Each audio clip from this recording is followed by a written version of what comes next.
الرجيم بسم الله الرحمن الرحيم والصلاة والسلام على أشرف خلق الله محمد بن عبد الله صلى الله عليه وعلى آله وأصحابه ومن تبعهم بإحسان إلى يوم الدين. السلام عليكم ورحمة الله وبركاته. لك أن بسواب ما لك دانكوكا لك أن بالإسلام يشينكا لك أن فتو لمن يزاتك أما إن على فكان ملامك لا إله إلا الله محمد رسول الله صلى الله عليه وآله وسلم. أنكلي كوكا تناين على فكدواني إبليس على كدنا باكا أنيكا أنسيني الله تعالى تخبر كماي ككشني نما جامع إن على فيه أكو كيرو بلا قرة ليكا أنا سمعو أنا كسحابو أني ما سونا katukana fe ni nsrenga fukata se dugukolo melekelima ni antemena kaboyi anya kanu sabi anga segi anga walada korokono walada do anafaka bu mo buke ka anyini anya kanu sa ya do ma qur'ana lenu ay doni fo uka nga kuma aku bigiri wati dawdila na girina na rubi giri nu ya mada amba mada nga manyina de na kuma wulila kuma o kuma aka nga kumbe ni mi ana kumbe no ni ala sonama nga amina siga nga wala da korokono no e furu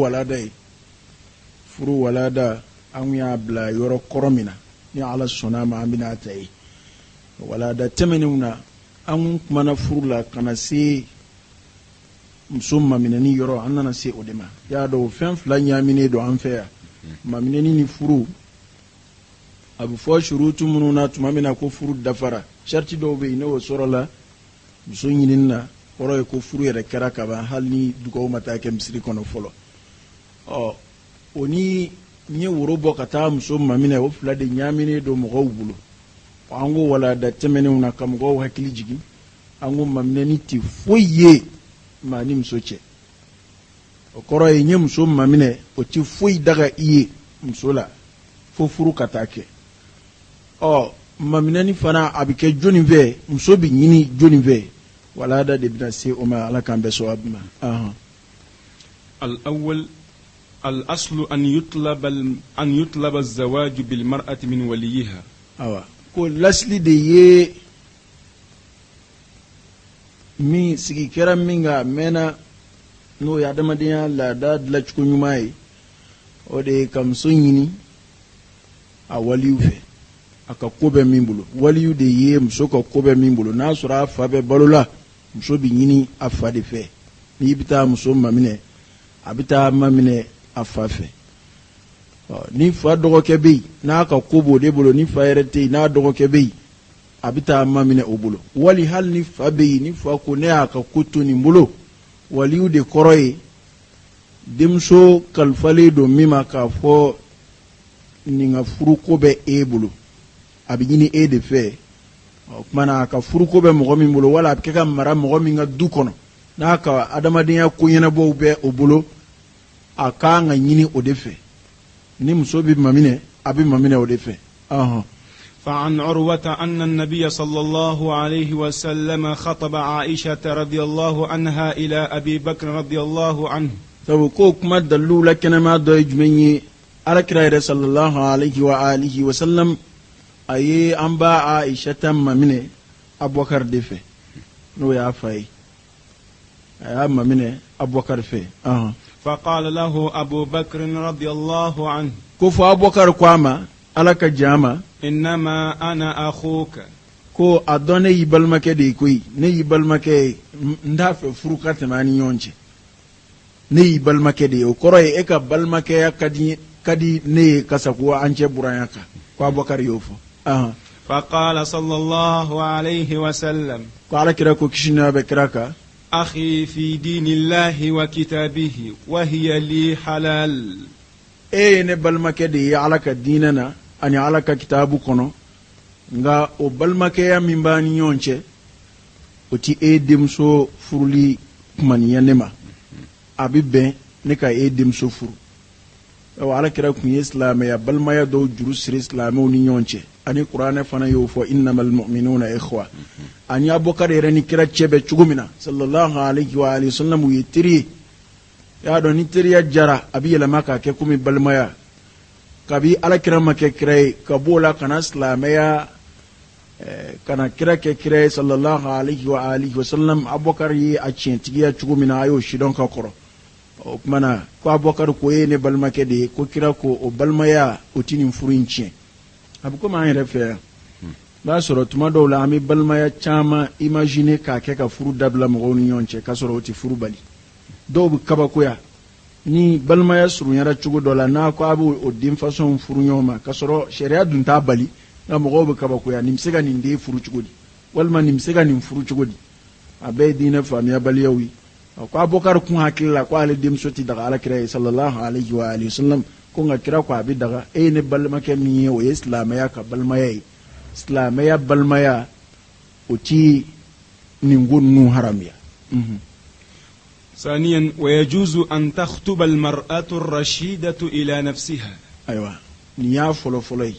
مسوما من تشوغو فلو ودي كتا نيني أولي فيها كوبا من بلوي غفلنا كتشوغو وربي ممنني تشوغو وربي ويه مسومي بكودون musukanda le rashida de koroy musumi mbali kuyaledo abe ko kalama absega ko nyumani ko jugu woloma ayre ko abibbe o kam mamine ayre fe ka mamine ayre fe o koroy kata furu nyini ayre fe kata fo ay ne ba fe kifu فعن أم سلمة رضي الله عنها قالت سوا ممننا كبا سلمة موكو لما مات أبو سلمة أرسل إلي النبي صلى الله عليه وسلم حاتب بن أبي بلتعة كوكما من أبو سلمة نو سما يلمنا كو على كراي حاتب بن أبي بلتعة شي علما يخطبني له كو كان نما من أيري فقلت نكو إن لي بنتا وأنا غيور الحديث ديمسو دوبene bulo wane dunye muso fana mikilia okoroy ne dimatiki dimemu nu mikilia fana ebi mumfone nta fe nga toro kasi ala ka kirama ne du mikilia muso wera ube ebulo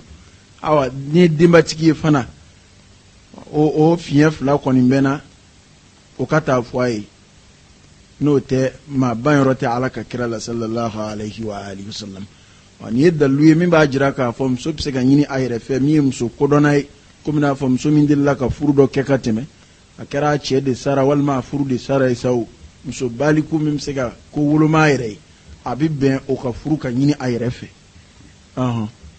ثالثا ويجوز للولي عرض موليته على أهل الصلاح abid fana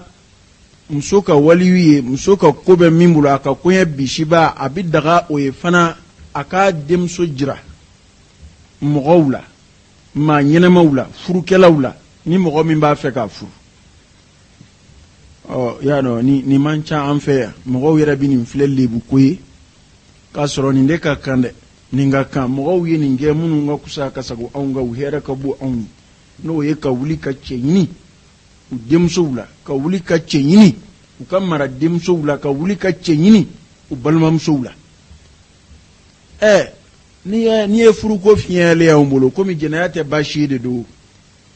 ni ye furu ko fiɲɛle y'anw bolo komi jɛnɛya tɛ baasi de n'o tɛ maa o maa bɛ jɛnɛya kɔnturu la i b'a sɔrɔ ni denmuso sera furu ye fɛn fɔlɔ-fɔlɔ hami fɔlɔ-fɔlɔ minnu b'i ni ka i ka du kɔnɔ n'a fɔra ko hami fɔlɔ jumɛnw bɛ e la i denmuso furu ka cɛ sɔrɔ o bɛ yaala ni denkɛw b'i bolo n'u sera muso furu ye n'i ɲininkara i ka hami fɔlɔw la i b'a sɔrɔ i denkɛ ka muso furu o bɛ yaala mɔgɔ min bɛ jɛnɛya kɔnturu la o kama ala jɔn ɲumanw olu kun bɛ furu ɲini u ka maradenw ko tuma na a bɛ bɛn maminɛni cogo dɔ fana ye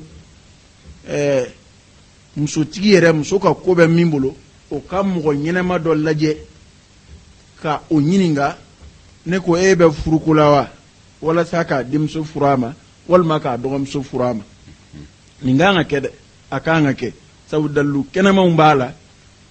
min ɲɔgɔnnaw kɛra ka tɛmɛ o mɔgɔw ka kusa anw ye فقد قال الشيخ الصالح شعيب لموسى عليهما السلام ko sabu cɔkɔrɔba ɲuman ko a sheikh solihu cɔkɔrɔba ɲuman Shuaibu o ko Musa ma ni fila bɛ kira ye Shuaibu de ko Musa ma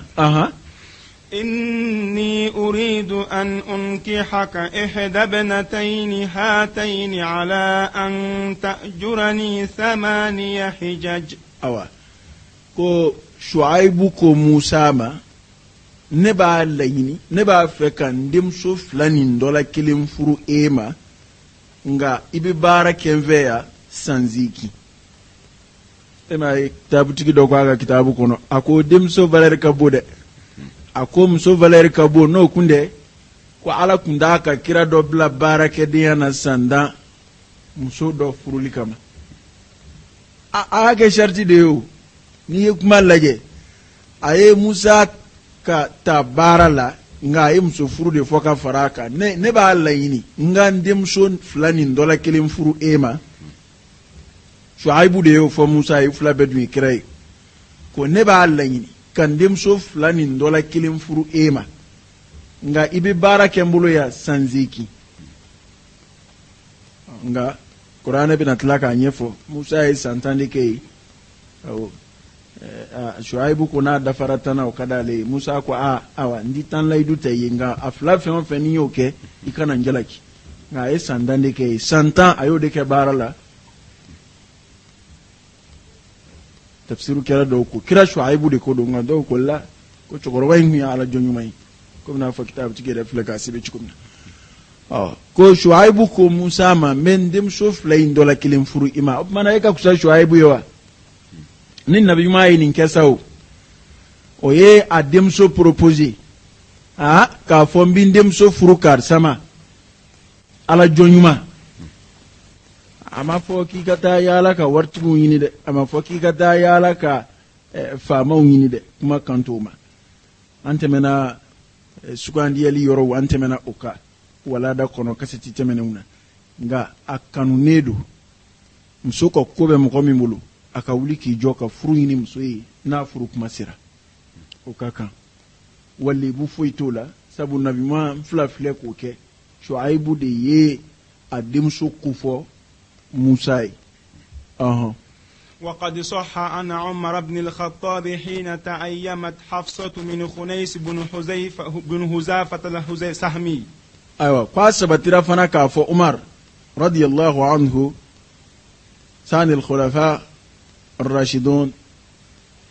وي أبا الممسو ويو بنا مني ka furu ɲina ye kuma min na a muso gwanayara a balimamuso cɛ fatule n'a bɛ Umaru ka so ko Umaru ye a jira ka furu ɲina ye ko a riwaya dɔw ko a y'a jira Abubakar la Abubakar ko ayi ko ale tɛ s'a ma a y'a jira Usman fana na ko Usman ko ale tɛ muso ko la sisan ko o de kɔfɛ sa Alakira sallallahu alaihi wasallam kira yɛrɛ ka sɔrɔ k'a maminɛ a kun y'a ɲini minnu fɛ fɔlɔ olu ka sɔrɔ ka a kun y'a ɲini minnu ka furu olu ko anw y'a dɔn Alakira bɛna furu kira kun y'a ko fɔ nka an kun t'a fɛ ka Alakira ka gindo parata kɛnɛ ma nka an y'a dɔn an ba ni min kɛra e dɔgɔmuso la i kun dimina nka Alakira kun y'a ko fɔ o de y'anw bali k'a furu wa an kun t'a fɛ fana ka Alakira ka gindo fɔ sallallahu alaihi wa alihi wa sallam Umaru ka fisa anw ye Umaru sale ka kusa anw ɲɛnama ye Umaru y'a dɔgɔmuso Umaru ye cɛ ɲini a dɔgɔmuso ye a denmuso Umaru ye cɛ ɲini a denmuso ye jango anw y'a dɔn ni o ye lebu ko y'anw bolo ya bi ka se hakɛ dɔ la kabako don n'a fɔra anw fɛ yan ko i yɛrɛ i wolo denmuso ka wuli ka cɛ ɲini o ye k'a fɔ i bɛ se denmuso ma anw kɔni bolo maloya ko foyi tɛ tɛmɛ o kan wa n'o kɛra anw naloma fana na o fana b'a i fa de y'i di ne ma koyi ne ma t'i ɲini koyi o furu fana fɛn bɛɛ na y'o la fo hɛrɛ e fana naloma b'a fɔ kuma bɛɛ ne ma t'i ɲini dɛ u y'i di ne ma de k'a sɔrɔ silamɛya ladabu kɔnɔ a bɛ i ka kɔrɔ Shuaibu ye cɛ ɲini a denmuso ye o ye kira ye Alakira ka sahaba ba dɔ n'o ye Umaru ye bɛɛ bɛ Umaru dɔn o ye cɛ ɲini a denmuso ye tuma min na a denmuso cɛ sara n'a b'a ka so nka anw fɛ yan ni denmuso furu sara n'a nana so kɔnɔ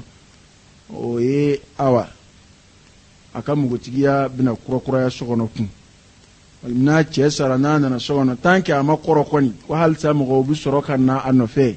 a banna a b'a yɛrɛ ye dɛ n'a ye furu sɔrɔ kuma o kuma a b'a yɛrɛ ye ka sɔrɔ o dun k'an ka dɛmɛ de a k'an ka dɛmɛ walasa a ka furu sariya bɛ siran mɔgɔ min furula ka kɔrɔ o tigi jala kana sigi sariya bɛ siran o ɲɛ dɛ mɔgɔ min ma deli ka furu o fana ka ko ka nɔgɔn ka tɛmɛ min delila ka furu kan o kama mɔgɔkɔrɔbaw tɛ sɔn a tigi ka sigi ni muso cɛ sara k'a sɔrɔ a bɛ denmisɛnya dama walima ni muso furu sara k'a sɔrɔ denmisɛnnin don musokɔrɔbaw ni balikuw b'a ɲini f'a ka furu sabu bamananw ko ten ko n den ye sukaro kɔ min delila ka nɛnɛ ko don وعن علي بن أبي طالب رضي الله عنه قال أما فللا كبو علي فنما وكو قلت يا رسول الله نكو أيا عليك كرا ما لك تنوق في قريش وتضعنا muna e bike ga kure talike kureshi ula bike ga hitaji kata kureshi de mabulu kanu bike ga kureshi de mso furunga iti fenta auna bani hashim na muna فقال صلى الله عليه وسلم ko ali ka kira ko ali ma kishina be kira ka wa hal indakum shay'un dobaw fewa msobaw bulewa قلت نعم ko ali ko oho بنت حمزة رضي الله عنه hamza ta dimso bi alaka je ama فقال رسول الله صلى الله عليه وسلم ko ala kira ko kishina be kira ka إنها لا تحل لي ko ika don ti daga ne ko إنها ابنة أخي من الرضاعة sabu ine balmake di arada'atu balmayala shindi balmaya balmake di sabu asabatira ka fo jomso mi shindi ala kirama sallallahu alaihi wa sallam no ya abu lahabi ka jomso yi akundilla ka shindi hamza fanama otumana ala kira sallallahu alaihi wa sallam ani hamza bi nyon soro balmayala shimi srafe ita ala kira kilendo sallallahu alaihi wa sallam afala ala kira kilendo abala nga balmake munu bi kira la sa sallallahu alaihi wasallam ni bitu ko kitabu kono ye ani munu yon soro shindila ni jom so yin fanfe ani halimatu saadiya fanfe o fana shindi ala kira ma shindi mo wore dowma o ala kira balmawi min ar-radaa ko mana ala kira dun ka hadisa da sallallahu alaihi wasallam ako shindi bi fe dambe bi fɛn o fɛn haram ya shindi fana b'o haram ya o kama fɔ musow k'u janto a la n'a bɛ luwansew la walima a bɛ dubaw kɔnɔ ka to ka shindi di ɲɔgɔndenw ma farati b'a la a farati ka bon dɛ sabu n'i ye shin di den fitinin wɛrɛ min ma n'a sera hakɛ dɔ kɔni ma n'i ye shin di den fitinin ma ka se hakɛnin dɔ ma dɔrɔn sariya la o y'o kɛlen ye e denw balima ye u tɛ se k'a furu bilen u tɛ se ka a den furu bilen fɛn o fɛn bɛ haramuya balimaw ni ɲɔgɔn cɛ fani ba kelenya la walima fa kelen ɲɔgɔnya la walima an bɛ bala la o bɛɛ bɛ haramuya fana ni sinji kama sariya tɛ sɔn a ma a dun ko ka nɔgɔ maa caman bolo an ka jate tɛ nin ko fasɔn ninnu yɛrɛ kan i b'a sɔrɔ dɔ den mana kasi dɔ kɔfɛ dɔrɔn walima balimaya siraw fɛ b'a sɔrɔ i balima ye dɔ ye nka e de bɛ se k'a den furu ne ye sin di o den ma dun mana e denkɛw tɛ se ka o denmuso in furu bilen dɛ parce que u balimamuso don mina radaa sin di sira fɛ ko ala kira ko hamza denmuso tɛ daga ne ye sabu ne balimakɛ don sin di sira fɛ ويجوز للمرأة تعرض نفسها على الرجل الصالح ليتزوجها ko maminɛni cogoya wɛrɛ fana bɛ yen o ye a bɛ daga muso yɛrɛ k'a yɛrɛ jira cɛ ɲɛnɛma dɔ la k'o k'a furu muso yɛrɛ ka furu ɲini maa ɲɛnɛma dɔ fɛ muso kodɔnna muso faamu kɛla min bɛ se k'a ka ko ɲɛnabɔ a yɛrɛ ye a bɛ se ka ko ɲuman ni kojugu sugandi ka bɔ ɲɔgɔn na o ka cɛ ɲɛnɛma dɔ ɲini k'o k'a furu a kɛra i ye maa caman ye sa o wala a kɛra i ye sɛbɛnkɛ ka caman sa o wali i ye telefɔni caman sa o n'a bɛ se k'i furu sariya bɛ siran jɛnɛya ɲɛ koyi n'i y'a ye sariya ye nin bɛɛ bɔda di sabu kuma dɔw la i b'a sɔrɔ muso dɔ fana bɛ yen a furuli ko bɛ dɔ kɔnɔ nka o bɛ siran a ɲɛ o tɛ se k'a bɔ a da fiyewu ko ne bɛ nin furu ale yɛrɛ bolo ne ma d'a la nin bɛ sɔn ne na yɛrɛ ni muso ni furu ka di yɛrɛ ye n'i tɛ jɛnɛya fɛ e dun y'a dɔn silamɛ don maa ɲɛnama don min b'a siran e ɲɛ o y'a ka fantanya dama ye ka i yɛrɛ jira o la ka maa ci a ma ko n b'a fɛ ka furu i ma o fana tɛ lebu ko ye dɛ o ye fɛn sidɔnni ye silamɛya la mɔgɔw y'a kɛ minnu hɛrɛ ka bon ka sago anw kan muso caman bɛ yen bi furu b'a sɔrɔ furuli ka di dɔ ye nka o bɛ siran u ɲɛ ni min b'o fasɔn danga la sa a yɛrɛ bɛ se ka furu ɲini a yɛrɛ ye ka sɔrɔ a ma kɛ ni fitina ye dɛ n m'a fɔ ka taa bandiya kɛ cɛw la n m'o fɔ dɛ ko ne de ko k'i bɛ se k'i yɛrɛ jira i bɛ se ka taa don cɛw la k'i ɲaami cɛw la walasa u k'i furu n m'a fɔ ten silamɛya ta kɛra cogo min na kɔrɔlenw kɛra cogo min na a bɛ kɛ ten i bɛ se ka maa ci cɛ ma k'a fɔ i b'a fɛ ka furu a ma i bɛ se ka telefɔni ci a ma i bɛ se ka bataki ci a ma a kɛcogow dɔnnen don sa a kɛcogow faamunen don a kɛcogo ɲumanw kodɔnna bɛɛ y'o si dɔn nka kɔni a bɛ daga muso ye a k'a yɛrɛ jira cɛ dɔ la k'o k'a fɔ. فعن أنس رضي الله عنه قال سواء مفللا كبو أنس بن مالك ما جاءت امرأة إلى رسول الله صلى الله عليه وسلم وكوكم سودنا على كرا يروكشنا بكركا تعرض عليه نفسها مسويننا كان يرجع كرالا فقالت يا رسول الله أكو يا على كرا ألك بي حاجة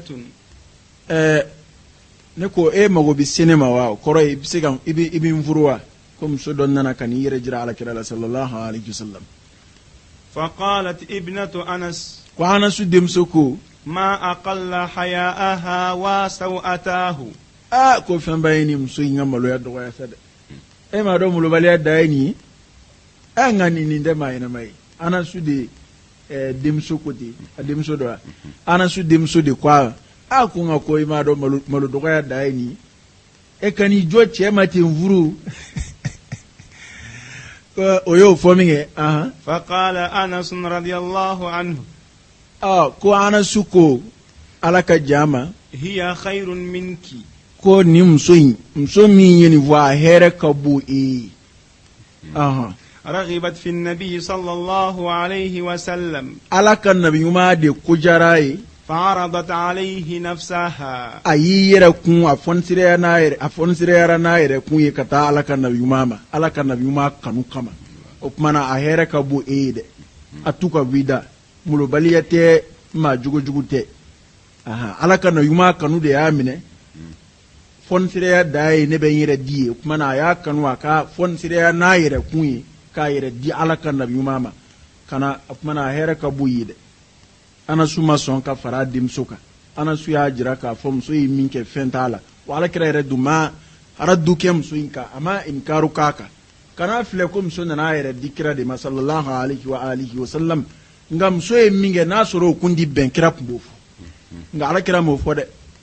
Alakira m'o fɔ wa kuma sera Anasu ma Anasu ko denmuso kumana min kɛ Anasu ko nin muso in hɛrɛ ka bon e ye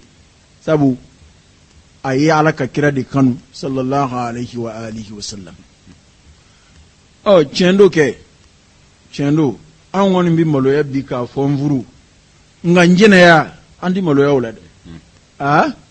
o tuobu ko mbi o bamana ngombi o ka o be ka bela sa tuobu ka ere jetemo yela mana fa kara kumna fo bamana ngasa so ko ngo fo che o yoro ningili munzira ka jeneya siraka ngamvuru akila ko yelebu ala kira dunya fa sallallahu alaihi wa alihi wasallam ako jenti wuli fiew fo wala nyuma de kabla wala jugu mina kono ka wala jugu bla wala nyuma mina kono o koroy ka haramu daga nga ka halala ko haram ya masalan sizan misali ya chama ban fe ba soro niye mogodo sigile kam so chama furula wulakari kabakodo nga jena ya bulu flala kelaw fenti folula niye muso caman furula mɔgɔ min muso ta saba naani n'i ye o tigi lakartɔ ye mɔgɔw fɛ nka i bɛ taa sɔrɔ kin kɔnɔ dɔ bɛ yen o b'i changer musow la jɛnɛya kɔni o tɛ foyi y'a bolo nka maa yɛrɛ ka jate t'o kan na mi muso sa muso sa mungo bela ishinga akelel damine kana ni tobu ko ni kuma kundaw ni batara kawni mvuru chereyo daga imalo yarola nga na anga kenyo vya anga nyonjene ya ama malo yo folla kasoro jumay nu hera kabu furu de hera kabu furu bada furu de kakusa kateme febeka adama dinya sinzina e furuye adama dinya dili furuye adama dinya koseme yoro e furuye no borala ni baganya dama kena ومحل هذا إذا أمنت الفتنة كما لا يخفى kunga sani yoroin no yem soere ka chenyini ka fama mvuru ni fitnatala de anda bilama jien labam su amamulu balika chande amamulu balika chan ma fo abedo de wa mamso dogoya ni ede maluka dogo abisoro kuma kambe ema tani maluma ndogo isinde kumana ni aya don ko mulubaliya tala na aya don ko atina cheni jujon akula fo ire ya do ini ala chela bi furu de nyini yema nyana ma yeminga ko yija ka ma chama akoka nga nyana bo sramun fe ikanga siga fo ay fo chuko munu na ni ladami ni fitne ta kono ko mana fo li che kande ngani fitne be don bo continue so ka fa dablali o de hera kabu na dona ka fo fitne be sa o chedo fana be ni mso kwa dala ka ba kwa mvuru o yo juru tigele sade nyine kuna da e kute da e ti here yi nyana febli cheni de mina mo du kuna bi kolo koka adama de chena kama shere fe do daga nga ka kelika gele on ve bi ka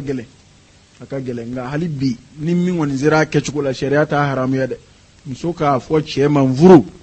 abibi be akunungo bena wa shini mbibe sharia sonedo ama ni fitna taala فإن وجدت الفتنة في إخبارها الرجل برغبتها في الزواج منه لم يجوز لما فيه من الفساد ongana kondara ye koni msoyo foko fitna do bina bwa kula ni msoya fo che kumba fe kanvuru ni fitna do bina bwa kula na ya don ko abi wulo fitna dola opmana ka dabla de na bi ta wulo chen na ala dinte cheni fe opmana ko aka dabla ala te cheni fe de ko indabora furu yere nyini ni dabora wala sa ni ya sharia daga kom soka furu nyini ayre ka fo che manvuru abe jena ya de evite toy na bi ta wulo jena ya kilina opmana dabla li de hera ka bude ثانيا النظر إلى المخطوبة aflana oye muso mamine ne ka mamine muso fleli kata mamine muso ma o kiti be chugo di sharia la إذا وقع في قلب الرجل أن يخطب امرأة فإنه يباح له النظر إليها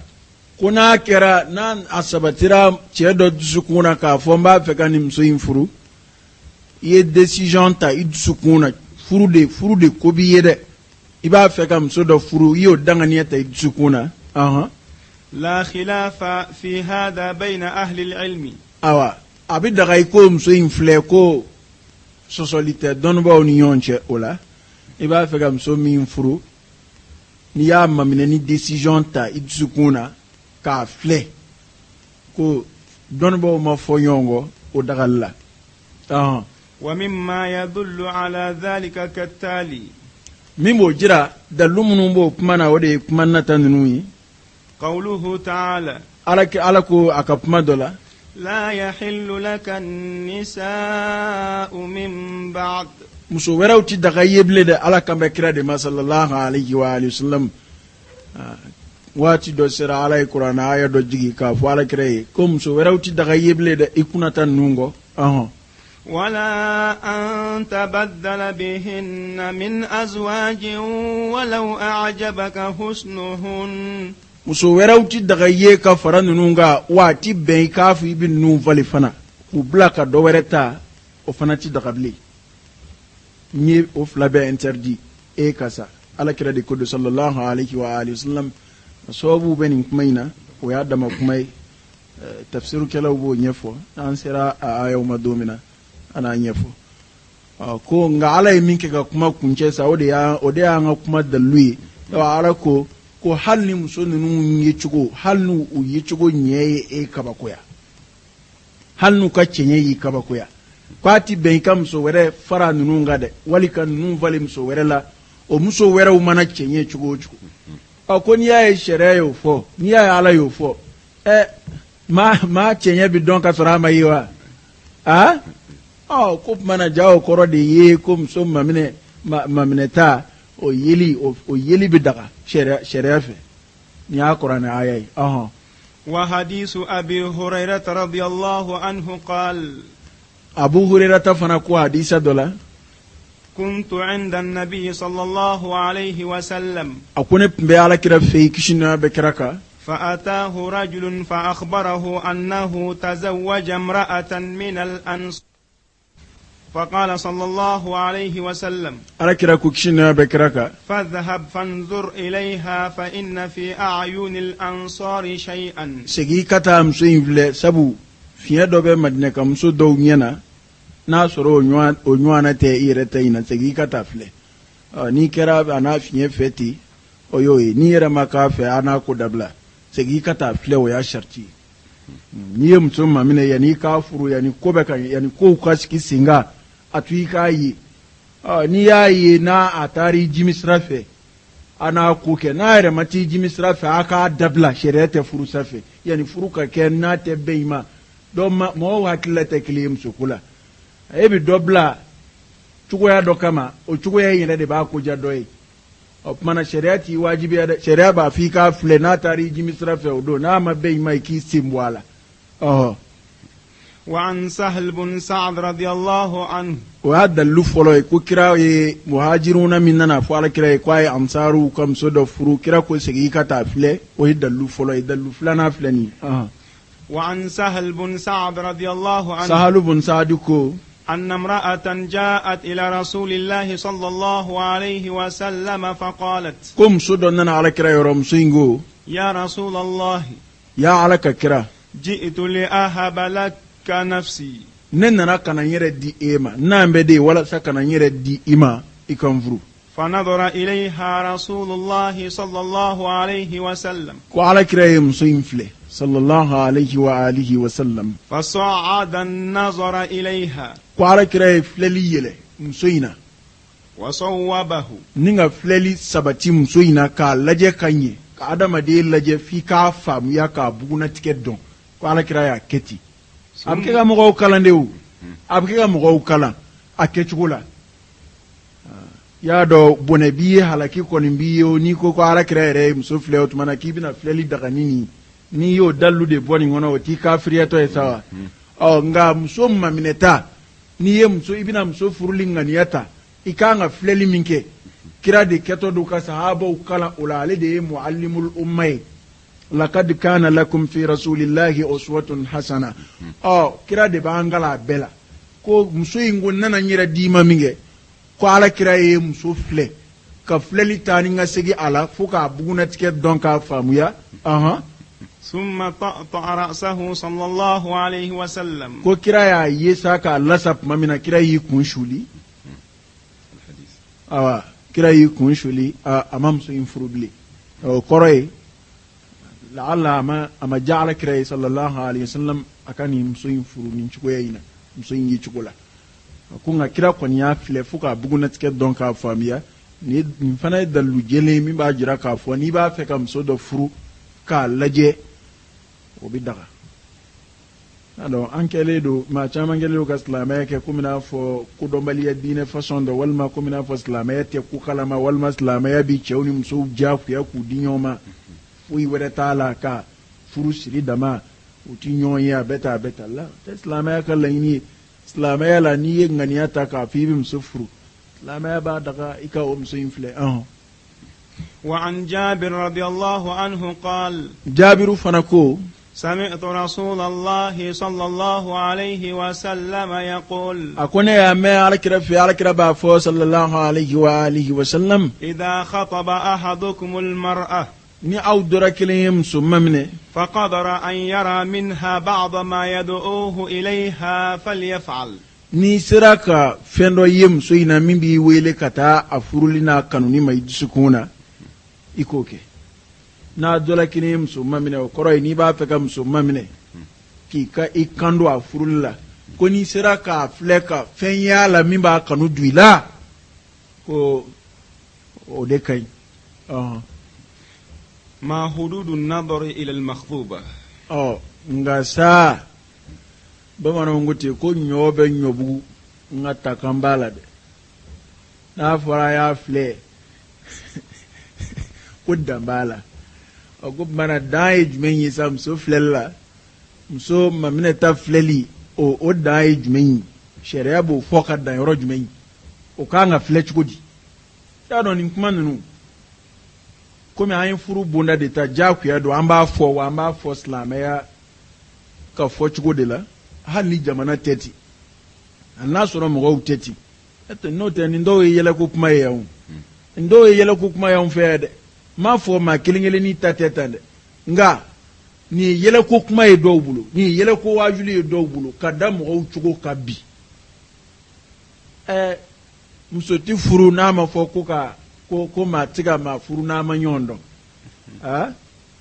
ko maa tɛ ka so san a sen nɔfɛ o ye jamana furu kɛ k'a ye. et puis nin bɛ hali burusi kɔnɔnaw la walahi an ye burusi kɔnɔ duguw kɛ ka bɔ muso nɔfɛ ten k'o sɔrɔ ten k'o furu o ma nɔgɔn dɛ. ni taa kɛra cɛkɔrɔbaw fɛ yen olu b'a fɔ ko ani muso ka taa ko ani muso ka bɛn a la ani muso ka bɛn a la sa o de bɛ taa wolo jɛnɛya la. ani muso ka ɲɔgɔn dɔn an ka ɲɔgɔn dɔn bamakɔ yan o bɛ se ka kɛ cogo di an tɛ ɲɔgɔn dɔn n'o fɔra yan an tɛ ɲɔgɔn dɔn o tɛ ɲɛda ka dɔnni ye koyi an fɛ yan bamakɔ yan ayi an tɛ ɲɔgɔn dɔn kɔrɔ de ye an tɛ ɲɔgɔn jɛnɛya kɛ cogo dɔn o tuma na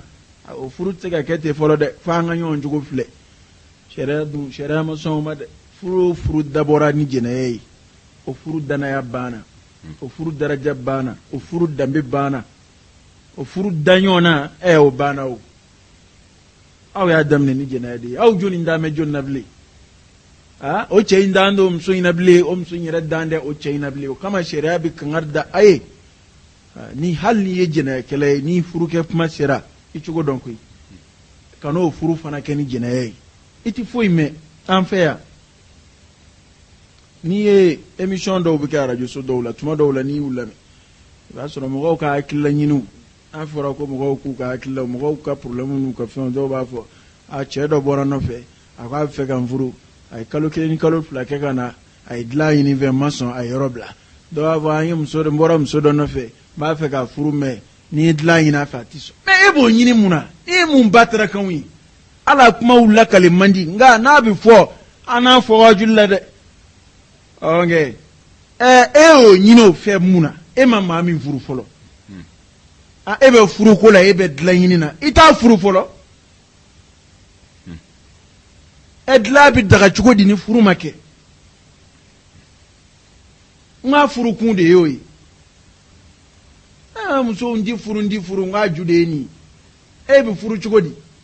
ni min nana e nɔfɛ tile fila o fara e la ni min nana e nɔ tile fila o fara e la e bɛ furu cogo di n ko dɔw man'i sɔrɔ ka ban ko n tɛ muso furuta ye o y'a dɔw kumakan ye a fɔ musow k'u jandu yɛrɛ la dɛ an ka taa ni k'u yaala ka sira fɛ maa o maa n'o ni furuko kuma nana i ma n'i tilala ka jɛnɛya ko kuma mɛn o da yanni furu ka kɛ i sen b'o sen na ko tuma na danbɛ filɛli in na n'o ye muso maminɛ ne ye muso maminɛ ta o bɛ filɛ ko nka dan b'a la dɔnnibaw ye dan dɔw fɔ a la. اختلف العلماء في القدر الذي يباح للرجل أن يراه من المرأة التي يريد الزواج بها على أقوال. ko dɔnnibaw fɔra ɲɔgɔn kɔ muso cɛ b'a fɛ ka muso min maminɛ k'a furu dɔnnibaw fɔra ɲɔgɔn kɔ o muso in lajɛli la lajɛli kɔni dagalen don u ma fɔ ɲɔgɔn kɔ o la nka hakɛ min kan ka filɛ muso la u fɔra ɲɔgɔn kɔ o la kuma damadɔ la. أولا أكما فلو جواز النظر إلى الوجه والكفين o kwati daga cɛ b'a fɛ ka muso min furu n'a bɛna mamine kwati bɛn a k'a yɔrɔ si filɛ fo n'a kɛra ɲɛda ye a n'a bolo fura fila. ولا ينظر إلى غيرهما وبه قال الجمهور. kwati foyi filɛ o fila kɔ jumuhuru y'o de fɔ dɔnni b'a fanba taara min fɛ fitinɛ ɲɛsiranya kama o y'o ye k'a bi bɛn a ka muso ɲɛda dama de ye a n'a bolo fura fila wa ko fila wasara dɛ sabu ko ɲɛda malakatul jamal cɛɲɛ masaya o bɛ ɲɛda de bolo awa farikolo fana cogoya dɔɔni k'a dɔn awa kuna t'a la bagi t'a la tɛgɛ fura fila k'o b'o wasa ko o fila dama de bi lajɛ muso la n'i b'a fɛ k'a maminɛ o ye jumuhuru ka kuma ye a kuma filanan جواز النظر إلى ما يظهر منها غالبا. a filanan olu ko k'a bi daga i ka muso ye laadala yeli la komi muso yɔrɔ minnu bi bɔ laada la ka caya كالرقبة واليدين والقدمين. komi n'a fɔ a kankala a n'a bolo fila a n'a ɲɛda a n'a senfura fila ko o yɔrɔ minnu bi bɔ laada la ka caya tuma dɔw la ni musow bi baara la so kɔnɔ yɔrɔ minnu ka teli ka bɔ u laadala k'u to an ka laadala finiw na ten a bɔtɔ tɛ kɛnɛ ma dɛ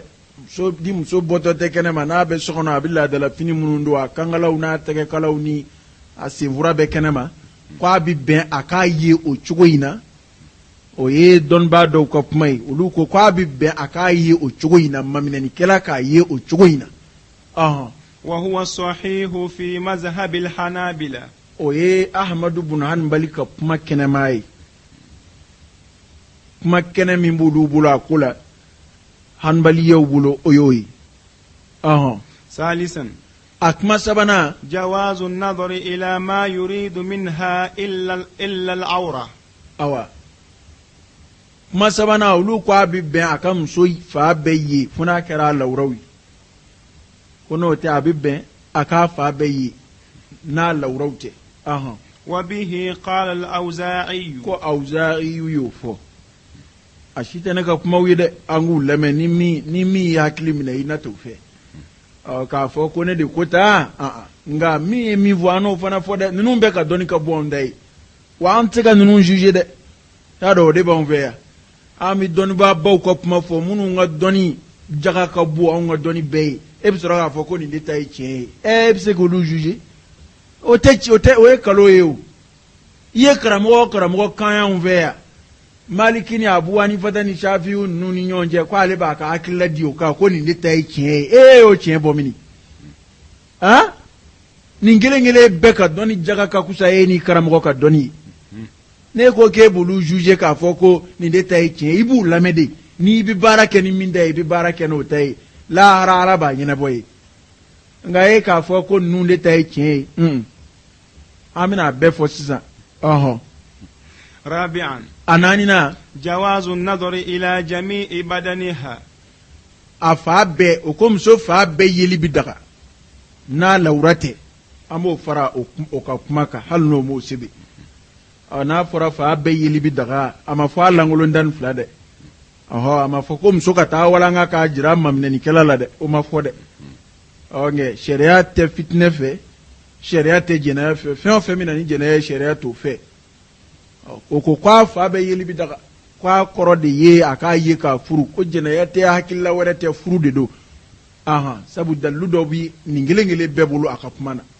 وهو مذهب ابن حزم وداود. o Ibn Hazmi ka kuma ye ani Dawuda ka kuma. وإحدى الروايات عن أحمد بن حنبل. ani Ahmadu ka riwayaw dɔ la kelen fana ye nin olu ko k'a fa bɛɛ yeli bi daga walasa i ka fɛn y'a la min b'i wele ka taa furuli ma sabu Alakira y'o de fɔ sallallahu alayhi wa sallam an bɛna s'a ma hadisaw la.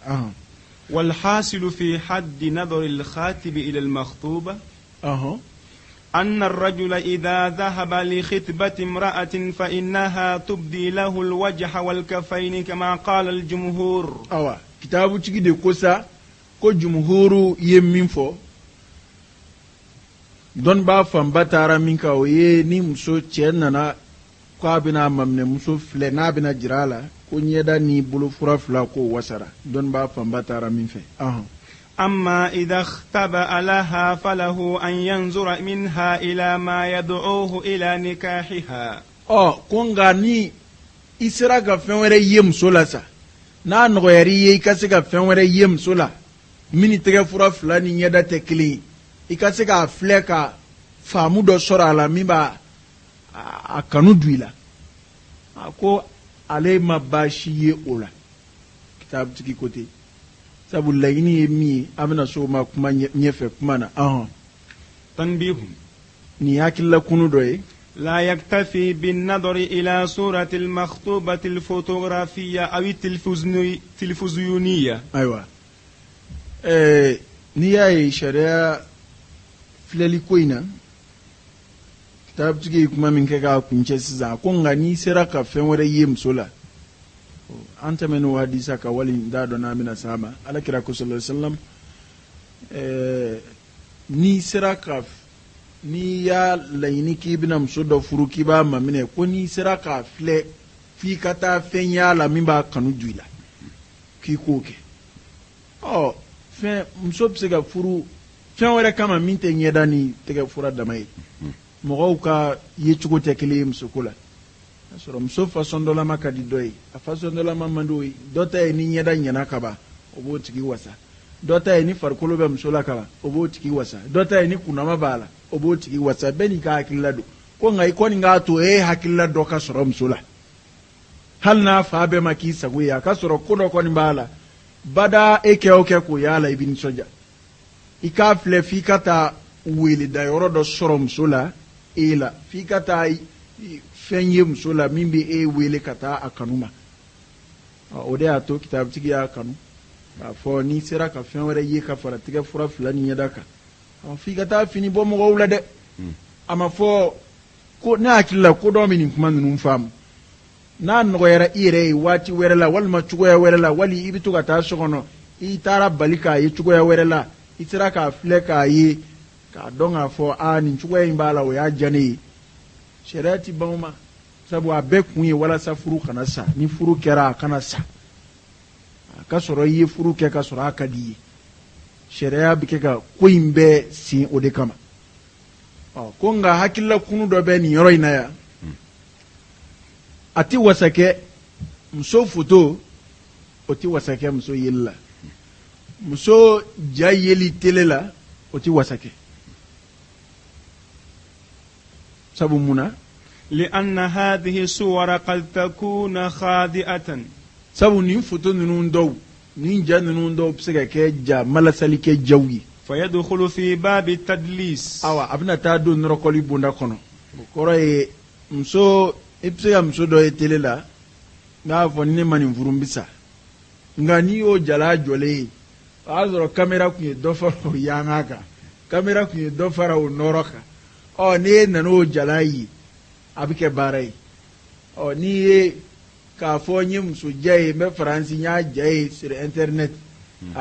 internet ko tile in na i taara dɔ ja sɔrɔ i ka boîte kɔnɔ wali i taara dɔ ja e tora munumunu na site kɔnɔ i taara bɔ dɔ ja kan ko ja ti wasa kɛ dɛ kabi kelen o ye a fitinin ma ja ye o dɔn wa n k'o bɛɛ bɛ k'an fɛ yan faransikaw b'u foto bila ka na u jeunama foto jawo y'a sɔrɔ o tun ye kunu foto ye o ni bi ta tɛ kelen ye u bilama o kɛra cɛkɔrɔbaw ye o b'a la dɔ fana bɛ se ka npogotigi ma foto ci ka na a yecogo kun ka ɲi tuma min na nka sisan a balikuyara ko tuma na foto ninnu bɛ se ka kɛ negenikɛlanw ye ani foto yɛrɛ tacogo bɛ se ka cɛɲɛ o bɛɛ appareil bɛ yen minnu bɛ se ka maziya dɔ di foto ma o kɔrɔ ye ka cɛɲɛ dɔ kɛ foto la min tɛ fototigi yɛrɛ la o bɛ yen dɛ o bɛ yen hali i bɛ faama ninnu dɔw ye tele la karamɔgɔkɛ n'i y'a dɔw yɛrɛ ye don o don ko nin de ye karisa ye wa kabako da don o tuma na o kɔrɔ ye sura fotogarafiya ninnu ani televiziyoniya ninnu a tɛ wasa kɛ muso yeli la a tɛ wasa kɛ muso yeli la ka muso ye kɛnɛjala kan ko sariya kan b'o de ma n'o nɔgɔyara k'a ye kɛnɛjala kan nka nin kuma ninnu a ma fɔ haramu don dɛ e bɛ tunga fɛ solution foyi dun te bolo ka se ka muso yi ne ma fɔ nga furu tike de sabu bɛɛ bi kuma lamɛni ka faamu ye k'a fɔ ko ne de ko k'a ti daga i ka muso furu photo fɛ m'a fɔ dɛ an ko de sariya mago bɛ lajɛli min na n ko photo ti wasa k'a la sabu photo bɛ se ka na ni malasali dɔ ye a ko kɔnɔ nka ni danaya sabatira ni ɲɔgɔn cɛ ni yɛrɛ y'a dɔn ko photo b'i wasa ayiwa o ye fala ka amuruk nka nin ko ninnu kɔni a bɛɛ bɛ kɛ ka ko ɲɛsira de fɔ nka sariti tɛ ko yɛrɛ kɛlɛ la n'o tɛ hali n'i ma muso ye n'i y'a furu sariya t'a fɔ ko k'a furu sa o e m'a ye i y'a woro bɔ k'a fɛn bɛɛ kɛ k'a ban furu sirila i sɔrɔla k'a ye n'a kɛra i sago ye foyi sariya t'a fɔ k'i m'a filɛ ko tuma na ko furu ka sa o nka filɛli in kɔrɔ de ye sariya bɛ siran furu sali ɲɛ furu ko engagelen kɔfɛ a ka tila ka segin kɔfɛ sariya t'o fɛ kuma in bɛɛ laɲini y'o de ye o kuma ninnu mɔgɔ dɔw ka faamu ka surun n'i ko dɔrɔn ko nin kan ka kɛ tan dɔ bolo n'a ma kɛ ten k'o ti daga ne m'o fɔ an ko ka muso ye a kanunen don a kan ka ye cogo min na fana an y'o ɲɛfɔ yɔrɔ min kan ka ye a la an y'o ɲɛfɔ nka nin si tɛ furu sariti ye hali n'i ɲɛ ma da muso ka fiyewu n'a furu kɛra awa n'a a bɛnna n'a ko taara ajimi sira fɛ n'i y'a ye don min na n'a bɛnn'i ma a banna sariya t'a furu wuli dɛ a ma fɔ furu man ɲi nka a fɔra k'i k'a lajɛ de yanni i k'a furu n'e nana na taa ye n'a ma k'i sago ye k'a minɛ ten dun di ko de la kuma laɲini y'o ye ضوابط شرعية في النظر إلى المخطوبة sariya ye kuma dɔw fana fɔ sariya dɔw sigi sen kan muso maminɛ ne furuli la muso maminɛ ne lajɛli sariya ye nukuta dɔw bila ye sariya dɔw bila ye a ko organiser la أولا a fɔlɔ ألا يخلو بها عند النظر muso filɛli o la o kana kɛ wɔlɔli filɛli ye dɛ a ka kɛ jama la ye n'i bɛ taa muso filɛ taa filɛ u ka du kɔnɔ ye wali u k'a ni dɔ bila ka na u ka du kɔnɔ ye k'a filɛ a kɔni a ka kɛ mɔgɔw ɲɛna a kana kɛ bilkhalwa k'a fɔ ko muso ka e k'i wɔlɔ ka bɔ ni muso ye ko e b'a fɛ ka furu kuma na k'i b'a lajɛ ko a ti kɛ ten dɛ a filɛli bi kɛ jama de la i bɛ taa ka taa muso filɛ mɔgɔw ɲɛna ye ka bɔ k'a to yen i n'a ti bɔ dɛ فلا بد أن يكون ذلك بحضور عدد من محارمه من النساء أو أحد محارمها من الرجال a ka sɔrɔ muso balima cɛlaka dɔw bɛ yen walima musolaka dɔw bɛ yen a di muharamuw la a ka k'olu ɲɛna a kɛra a n'a dɔgɔmuso ye sa wala a n'a kɔrɔkɛ ka taa jira e la wali e ka wuli ka taa filɛ a ka kɛ dɔw ɲɛna seerew ka y'a la sariya tɛ jɛnɛya fɛ koyi nin kuma in bɛɛ bɛ jɛnɛya de ɲɛsiranɲɛ nɔfɛ sariya t'a fɛ maa o maa n'i ye silamɛya faamu jɛnɛya ko la nk'i tɛ sɔn a ka y'i ka gafe la lahara a ti y'a la an k'an cogo dɔn dɛ y'a dɔn jɛnɛya kɔni kɛra jisuma min y'anw fɛ bi a kɔni maa si t'a filɛ kojugu ye bilen nka a kojuguya in ma bɔ a la ala fɛ yen dɛ fo an k'an janto o la jɛnɛya kojuguya o ma bɔ a la ala yɔrɔ dɛ wa ala ma foyi wuli ka bɔ yen a ka dansigilenw na sariya bɛ kɛ ka nin bɛɛ fɔ mun kama khawfan min az-zina jɛnɛya ɲɛsiranya kama e ɲɛna ko koden dɔ de i muso minɛna jɛnɛya la i kɛra cogo di i nana maa sɔrɔ i muso fɛ i kɛra cogo di e y'i cɛ ni baarakɛla minɛ o kɛra cogo di i y'i cɛ ni dɔ minɛ o kɛra cogo di jɛnɛya de ye koden ye ni sariya ye fɛn o fɛn kɛ k'a bali an k'an janto a la sariya y'a ko kɔlɔsi dɛ ثانيا a filanan ألا ينظر إليها نظرة تلذذ وشهوة kana filɛ ni nege filɛla ni damuta filɛla ye sabu o kuma ma se e fɛ fɔlɔ وهو شرط عند الحنابلة ko nka o ye hanafiyaw de ka sharti ye وأما الجمهور nka jumuhuru فلم يشترطوه لإباحة النظر olu ma talasuzu ko kuma f'u ta la dɛ olu kɔni ko k'a filɛ dama y'a filɛ ni nege ye sawo y'a filɛ ni damuta ye sawo ko jumuhuru kɔni ma sharti k'a la nka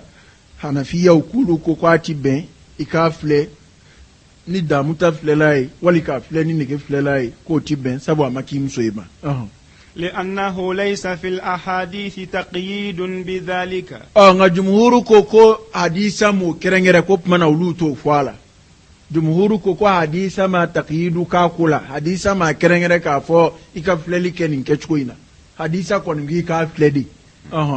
ولأن المصلحة المترتبة على النظر أعظم من مفسدة النظر بشهوة. كسبو nyechi mimbe fleli nani yorola o nyechi kabo o nyani de kabo kasa ko fleli nige fleli nchenika ni yorola ya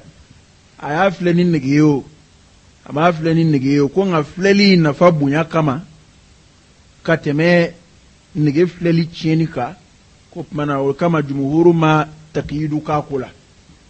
ani fana mo chuko tekeli ثالثا asabana أن يغلب على ظنه إجابته لنكاحها. na forasa ko abidaga maka muso mamine tafle ka kesa nzira muso furuma wali muso keleme mulumba afeka flananda nyebi ngana masaniye muso ibo fle abiseka kene ba furu niye muso ibo sebe koro fle na fora kwa kera di ba fo nzika furua sharia ma foti de ko sharia ko muso min filali bi daga iye mamina ni sirafe ode iye danganiyata idusu kuna min vurulika iyere de alla ni samba fe kan ni muso infu ode filali bi daga yi ni yo o nganiyata dusu kuna o nga ka keti ndron o fana abe ma chamana de o fana nganiya be na ni esiram so furuma kaba wal mambe nyana kala o mana halere a don tsiga min furu fiew ibo fleka daluke ke bisega furu mso do be a do itsego furu ko ma bi fli atokoidi ma bi fli pointirma ikanga siga mso min furu yo do itsega min furu yo do o ka kesa ne nyeti te mso shika ble sabu nzira mso furuma walma keleme nguna mba feka flananda ko sheria la ko tete de akode ye ni ye danganiya ta idusu kuna ka fo mba fe kan muso infuru o de filali bidaga لأن النظر لا يجوز إلا عند غلبة الظن المجوز. ko sabu filali ti daga fiew fo bisigi mana girinya dusu kuna furu ka mamina de filali bi soro ka daga o muso ina wa o muso ine ko do de no nyama soro ni ye nganiyata do were la mamina bi soro ko fle ano te sharia ko kunyo ko shulide رابعا أناننا لا يجوز مصافحتها ولا مس أي عضو من أعضائها لأنها أجنبية عنه. أناننا كوي أتدغ فيو ممنني سيفي ولي ممنني فلاليو سيفي كيبتي تغدو ولي مسوبولو ولي كيبتا مغافر كلو يردولا oye haramu ye islamaya yo haramu ya islameka ati bene mamina ni tira tege dumulo ma ama so yoro ma folo de halno ya soro aw buke ka adabar wal muso dala telela abo janime ke o ma ka baradu ibi tamada wal muso tabana ke nazarai ibi dado wal muso da furukula telela ko boka jira ala nyebola ala nyebola jema nyebe ola imamalo ya alama imamalo ya jamama ko yahudiyai ne mo fiye ngo yahudiya u banga jamana kono ya ngo yahudiya ya te farkulo je na fiye yahudiya jugui man tashabbaha bi qaumin fa huwa minhum ni mo mi bo ve nyoya ni jamakulu do yolu do ayni lada numbo mini yahudiya lada utewa yote tamani wal muso tama mu mo senyoma mu ye dase wal muso dama abulo mineni o yima haramu ye a fleli o yima haramu ye jango kata se maga nyona ma ati bene yaro tasahulu kerani ko nuna ya ko fo mo bta fo inna mal a'malu binniyat ko ni ngani ya jele do ka ba kwa bana era mine ne kuitake mo be de laga to fle kage bulu do mulo dama ngani ya bina ila o fanana kuma o mana jaide tisra alani inte ne min se ka walimuso bolo minɛ ne ye se ka ndama da tamana o kumana ne de ŋaniya kaɲi ngo ko in y'o de ye bi e min ti bolo minɛ kɛ e min ti walimuso bolo minɛ e de bi lagari mɔgɔw fɛ o fana dama bolo minɛ dama aw fana muso ko ka bon dɛ bolo minɛ dama o bi mun jigi